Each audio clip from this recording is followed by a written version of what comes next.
Hello beautiful ladies and some gentlemen of the universe. Welcome back to Angelo Cinco Vlogs. Happy Thursday everyone. And of course for today's video, narito tayo sa kabila mga guys. Kasi nga doon sa unahan is tapos na. So dito sa likod is meron tayong mga tanim na gulay mga guys. And of course kawawa sila kasi nga meron na naman dito mga damo. Nako naman yarn. So for today's video nga po, ito yung gagawin natin kasi nga kawawa sila. So ngayon, lilinisin natin sila at kukunin ng mga damo-damo dito mga guys. And of course, samahan nyo ako hanggang dulo. At kung bago ka pa lang sa channel na to, please don't forget to subscribe and hit the notification bell para updated guys sa mga susunod pa nating paglilinis. Taka naman yan. Let's go!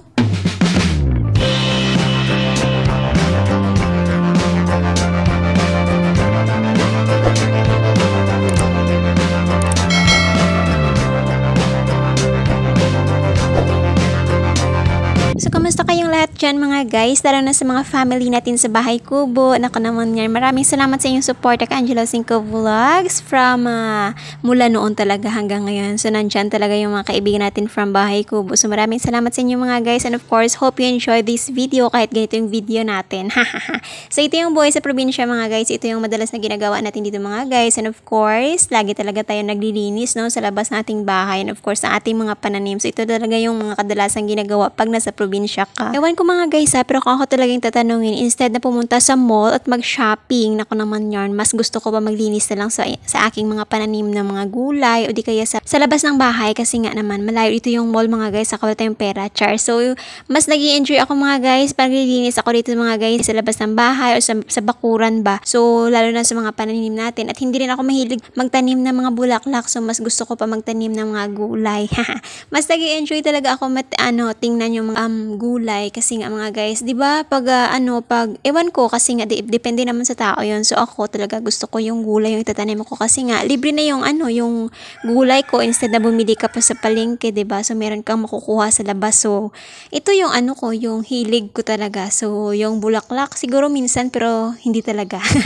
So let's go mga guys. Linisin natin dito mga guys kasi nga dito may mga damo-damo. So yung ating tanim dito mga guys is meron tayong colitis. Ano yung tawag sa inyo mga guys? Colitis, kudyapa. So, madalas yan nilalagay sa mga tinulang isda.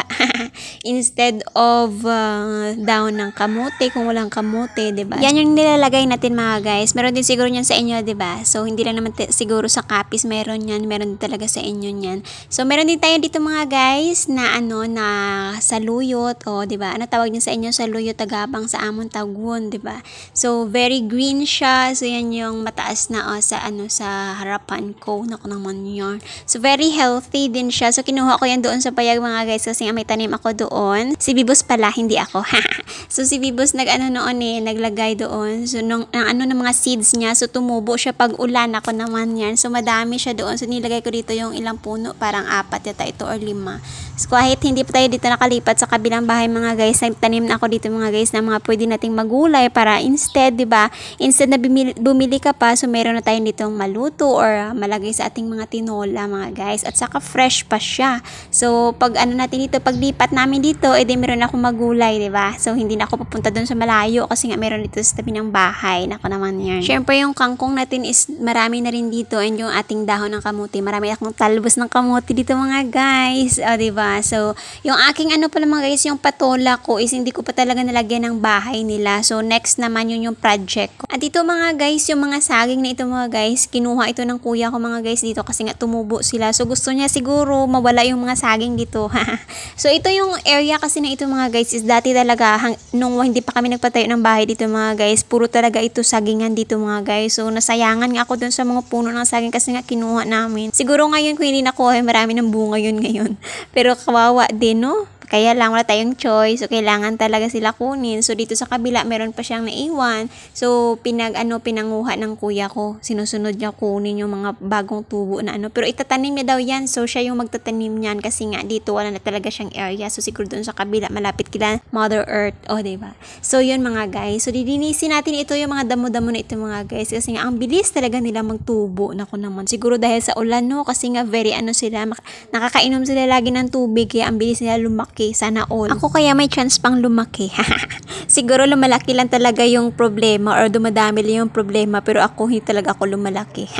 Nako naman. So let's go mga guys. Maglilinis tayo dito mga guys. At ito yung mga damo-damo na ito mga guys. Isukunin natin mga guys. Para in case man na magtumubo sila mga guys, at least bago naman siya. Ito yung nauna is makuha na natin sila mga guys. Nakaraan mga guys dun sa unahan, diba? Super dami din pero sa awa ni Papa Lord na ubos ko rin sila. Na isa-isa ko rin sila mga guys. Pero expected ko na after 5 days or 1 week na ko naman, marami na naman green doon na makikita sa unahan ng bahay. Nako naman yun. Mas gusto ko kasi mga guys yung makikita ko is flat, isang kulay lang. So yung green at saka brown, diba? So mas gusto ko na brown lahat.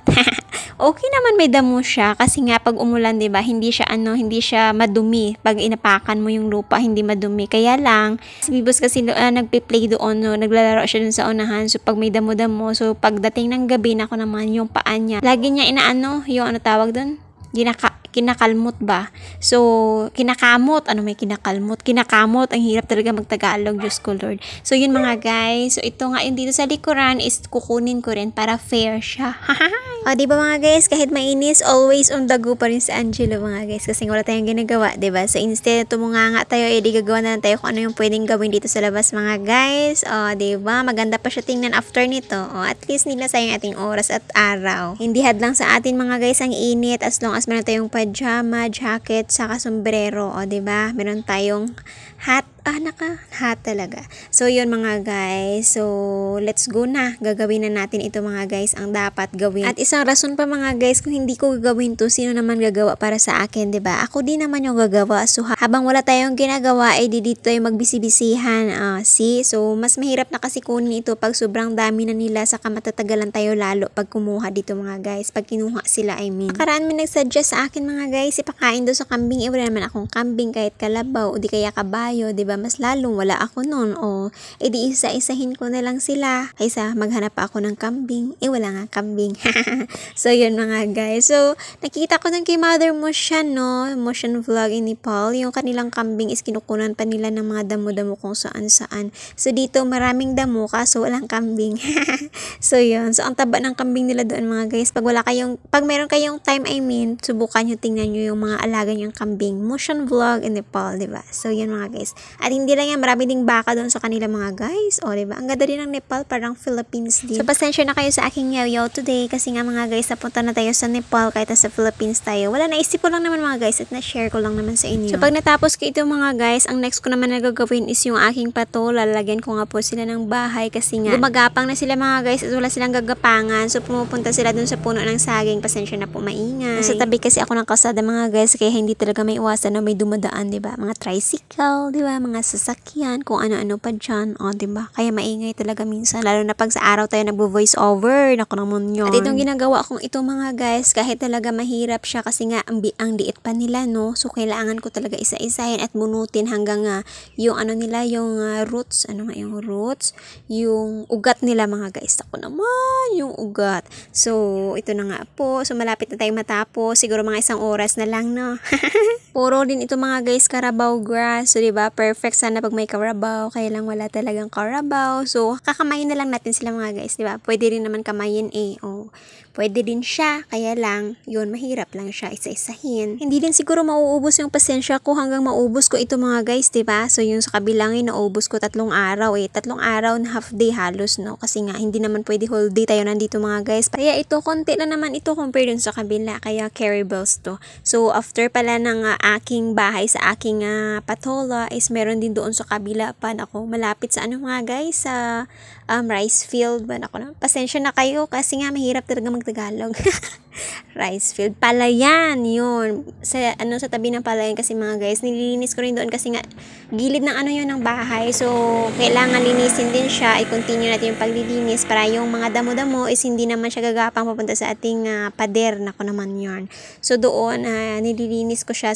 Tataniman ko rin mga guys ng pwedeng itanim doon ng mga gulay. Diba? Kasi nga, sa gilid ng palayan yan, 'di ba? So, lagyan natin ng mga gulay para doon malinis siya. Ma-maintain natin yung yung hindi tutubo yung mga damo na dumami talaga sila mga guys kasi nga pangit siya pag maraming damo. Okay din nakaraan mga guys kasi nga 'di ba mahaba yung tag-init. So, yung mga damo mga guys hindi halos tumubo, halos namatay sila, halos talaga. Pero pag pagdating ng ulan, ako naman, doon naman sila nagsilabasan. Kaya ito ngayon, ito yung price natin. So, dumami sila agad o ilang days lang yung pag-ulan. So, ngayon marami na talaga yung mga damo na kailangan nating linisin at bunutin. At this point, di ba naubos ko rin siya? Ay, salamat gid gumadamo. Kay makaadto na kita sa pihak. So, doon naman tayo sa kabila mga guys. And of course, thank you so much din kasi nga andyan pa rin kayo hanggang sa natapos yung aking assignment dito mga guys sa kabila. Di ba? So, doon naman tayo sa kabila mga guys sa bandang ibaba. Char.